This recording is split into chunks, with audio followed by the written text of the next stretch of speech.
In this video, I'll show a couple things you can check to debug your Squawk and Talk board pretty simply on your pinball machine. First thing you should look at is your potentiometers, the volume knobs for the sound and for the speech.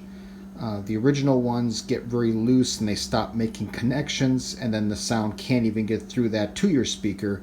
If you're running the stock unchanged potentiometers from when it was brand new, I would definitely recommend turning the board over and shorting out all 3 pins on each of those volume knobs and seeing if that works. If that cures it, replace your knobs. If it doesn't, you can actually run it that way for a while and just use the volume knob on your cabinet.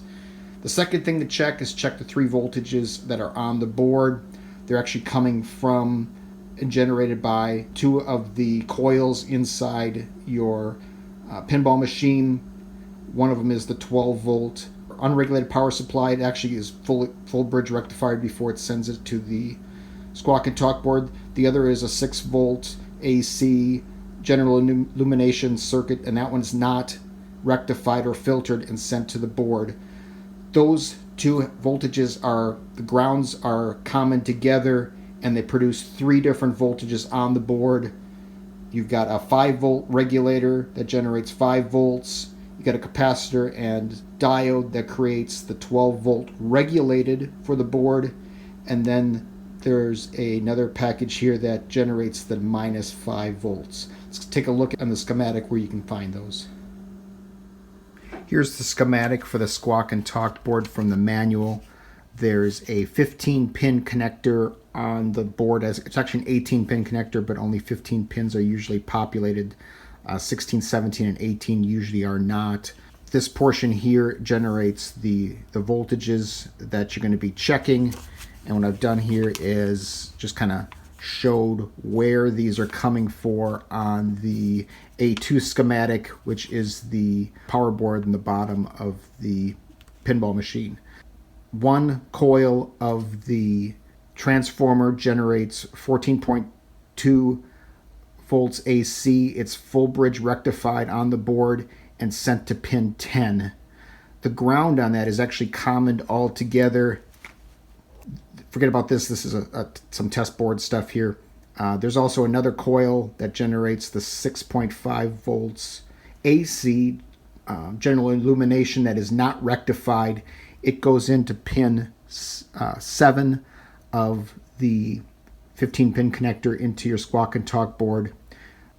This circuitry here is a voltage doubler, and then your -5 volt regulator that creates your -5 volts, which you can pick up on test point 4 right there.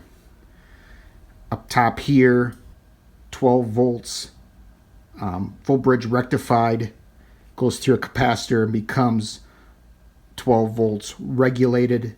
You can pick that up on TP3, test point 3, and it also feeds into the 5 volt regulator, which you can pick up a 5 volt signal on test point 2, and that's all with respect to ground, which is on TP1. If you look on this little drawing here, kind of drew where the test points are at.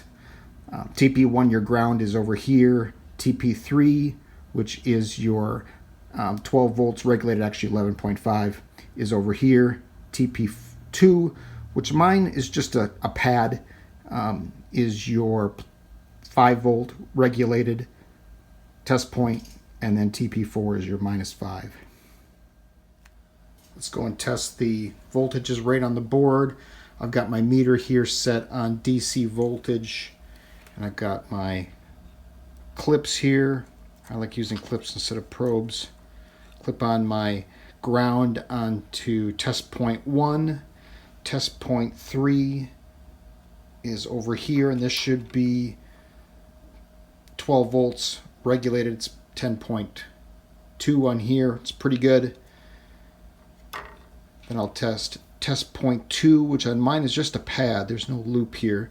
This should be 5 volts regulated, and it is. And TP2 is up here at the top of the board. This should be -5 volts, and it is.